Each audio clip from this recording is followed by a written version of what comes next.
Magandang araw po sa inyong lahat at sa umagang ito meron po tayo na namang feature na video. Ito po ay galing po sa tanong ni Ruel Sabanal, no? Yung tanong ni Ruel Sabanal is, totoo ba na ayon sa Deuteronomio 22:5 ay salungat sa Deuteronomio 22:5 ang pagsuot ng mga babae ng leggings? O, ayan ha, kasi marami na ngayon nagsusuot ng leggings, lalo na po yung mga buntis. Pag buntis po yung babae, sila yung kadalasan nagsusuot ng mga leggings. Yan, tanong dito is, salungat ba sa Deuteronomio 22:5 ang pagsuot ng babae ng leggings? Yan ang ating alamin. Kaya sa mga bago pa po sa aming channel, please po don't forget to hit the subscribe button at ang notification bell para maging notified kayo sa bawat video na ilalabas ko sa channel na ito. Kaya wag na po natin patagalin. Simulan na po natin.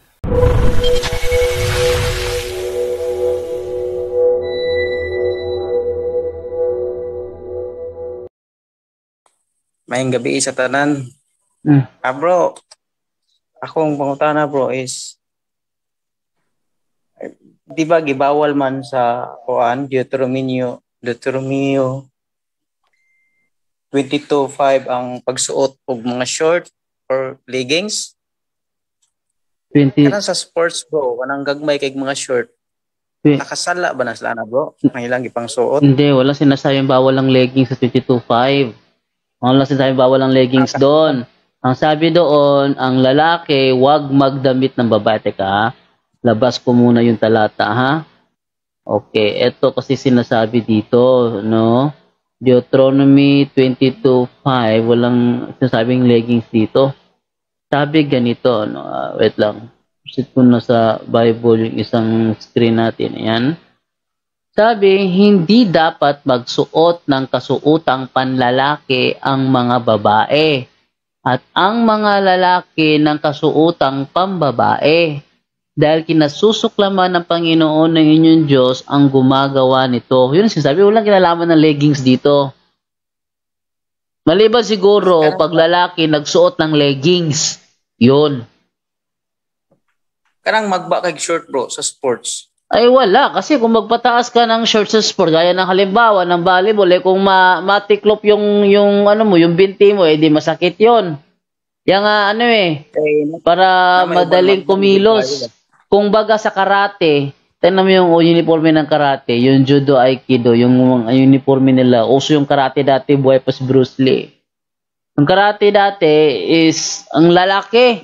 Dati binilhan ako ng papa ko ng uniforme ng karate. Taekwondo daw, pero yung nasa likod ng dito ko is ang nakalagay Taekwondo. Nakalimutan yata yung K, no? Maluwang yung niya, yung pantalon niya, para kung sakali sumipa ng mataas yung paa, minsan nakaganito, minsan nakaganon, nakakapag-stretch yung paa ng walang sagabal, maluwag. Minsan naman, noong una, nung nasa pagsasayaw pa ako, dancer, yung pantalon namin, medyo maluwang, hindi pwede sa amin, yung fit, hindi pwede. Tingnan niyo yung video ni Brother Angel, nung sumayaw, ganda ng katawan ni Brother Angel doon. No? Yung katawan niya, fit na fit, laki ng braso, pero yung pantalon niya, malalaki. Di ba ganyan yung Brother Angel? Yung pantalon, para kung sakali, maganon-ganon yung paa, hindi magkapunit-punit. Sa volleyball, ganun din. Kasi kapag hindi ko alam yun doon yung di ba yung pantalon mo doon sumayaw ka nung doon sa video mo? Mukhang mga secret yun sikreto yun. Yun. Kung sa Bisaya pa, dagkog bukad, no? Para bang San Goku, pantalon ni San Goku, malalaki yung sumipa, tumaas yung paa, ganun. Sa volleyball ng babae, ganun din sa kanila. Hindi naman pwede mag-jeans sila naglalaro o magpajama. Kasi yung kadalasan pajama, pag yan, talagang punit yan. Kailangan ka magalaw ka dapat magalaw ka sa volleyball, sa volleyball, sa tennis, yung mga babae ganun. Brother Rowel, ano problema mo doon? Naduduling ka ba sa mga hita? Hindi na may uban good bro, paano kayo, over na kayo ba pag kuan ba? Suot sa short. Sa pagtahi siguro yon ng kanilang short, pero ang sagwa naman volleyball ka, tapos yung ano mo, ang haba, talaga punit talaga yan. Sigurado punit yan pag ano.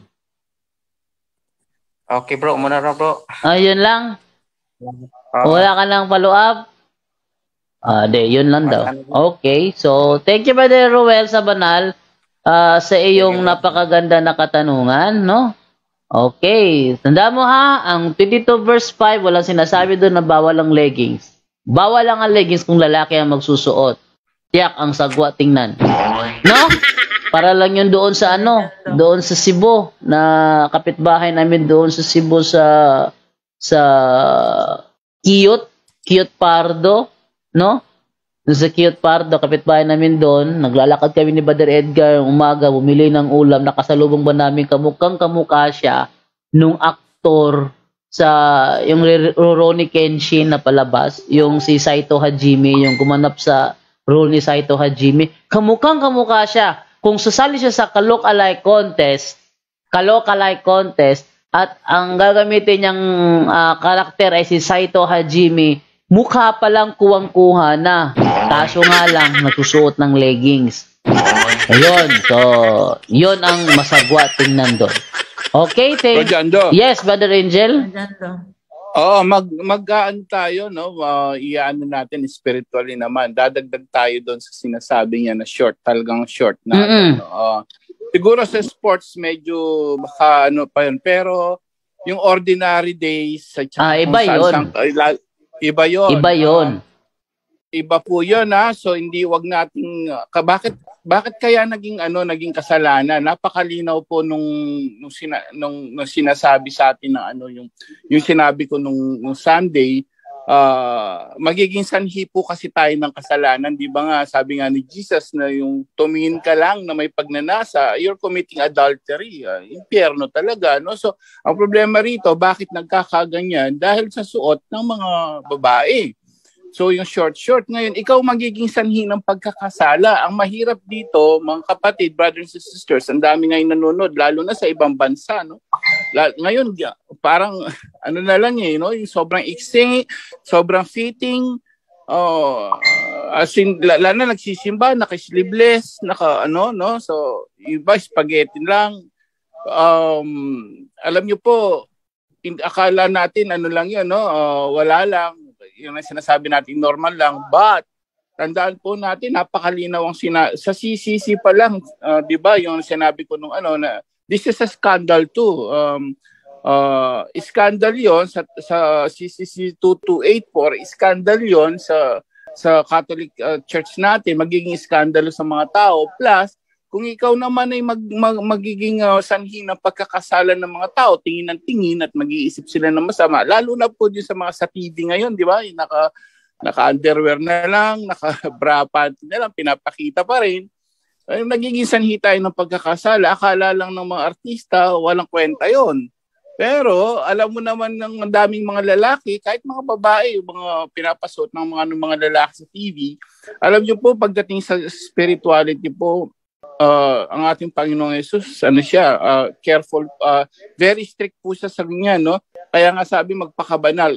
Pag ikaw naging sanhi, Lucas chapter 17 po, verse 1 to 2, ikaw magiging sanhi ng kasalanan, pakibasa po, sabi ni Jesus mismo. Okay, basahin natin yung sinasabi sa Lucas 17, 1 to 2. Ito naman. Yan. Sinabi ni Jesus sa tagasunod niya, hindi maiiwasan ang pagdating ng mga bagay na magiging dahilan ng pagkakasala ng tao. Ngunit nakakaawa ang taong magiging dahilan ng pagkakasala ng kanyang kapwa. Mas mabuti pang talian siya sa liig ng gilingang bato at itapon sa dagat kaysa siya ang maging dahilan ng pagkakasala ng isa sa maliliit na ito. Warning po yan, hindi po masyado natin naririnig yan sa misa, sa ano, kaya nga ang punto por punto napakaganda. Siguro, yun nga, no? This is a divine intervention na talagang binigay sa atin to ni Lord kasi para maipaliwanag halos lahat, no, ng sinasabi ng Biblia, ng simbahan, kasi sa misa po limited po si Father, no. So akala ng mga tao normal lahat po na nakikinig ngayon, halos silang thousands of people na nakikinig, no. Kung mahilig kang mga lalaki o babae na yung nga, no, masyadong maiksi, kayo po yung pagka kayo ay nagiging sanhi ng pagkakasala, bakit bawal na bawal? Sabi nga ni Apostol Pablo, dapat mainhin ng damit. Bakit po? Yun nga, pag ikaw naging sanhi ng pagkakasala, ayan, ako, careful ako sa lalo mga pamangkin ko, mga ano, sinasabi ko talaga yan, yung pananamit nila, lalo na sa misa, lalo na pag pumupunta sa simbahan. Kailangan manamit ng kabanalan. So, paano ka magiging banal kung sa suot mo pa lang bagsak na? So, akala natin normal lang, no? So, sana po, sa lahat ng mga nakikinig ngayon, kung may mga ganyan, mahilig mag-short, mahilig masyadong sexy papunta sa, kahit sa, hindi lang sa simbahan, kahit saan man, sa jeep o sa ano, normal na ano, no? Bawal na bawal po ng Diyos yan kasi magiging sanhi tayo ng pagkakasala. So may pag-asa pa naman na baguhin at bumili ng mga medyo hindi masyadong fitted para dito po tayo maging sanhi ng pagkakasala. Yun lang po, maraming salamat. Okay, thank you, Brother Angel, sa iyong napakagandang kasagutan. Okay, so yun ang sagot ni Brother Angel at yun din yung konting pagpapaliwanag ko. Pero paalala lang sa mga naglalaro sa mga nanonood ng volleyball, mga lalaki, huwag kayong masyadong nakafocus doon sa babae, baka yan talaga ang ikalalaglag ninyo. Bakit? Kasi kaya maikli, no? Sinearch ko kasi yung reason bakit yung mga player ng volleyball kailangan talaga na magsuot ng ganung kaiiksi na mga shorts. Ang reason pala dahil sa kanilang paglalaro, takbo doon, takbo rito, mas madali silang makagalaw pag maiikli yung shorts. Mas madali silang makagalaw pag maikli yung kanilang shorts. Kaya doon sa mga nanonood ng volleyball, wag na lang kayo mag-focus doon sa short na isinusuot, baka mahalata na X-ray vision kayo. Okay, so hanggang dito na lamang po muna at abangan po ninyo ang iba pang episode natin sa Punto por Punto, kung saan sa loob lamang ng ilang minuto mauunawaan mo na ang inyong pananampalataya bilang Katoliko. Ito po si John Doe Labado na sasabi po sa inyo, good morning and bye-bye.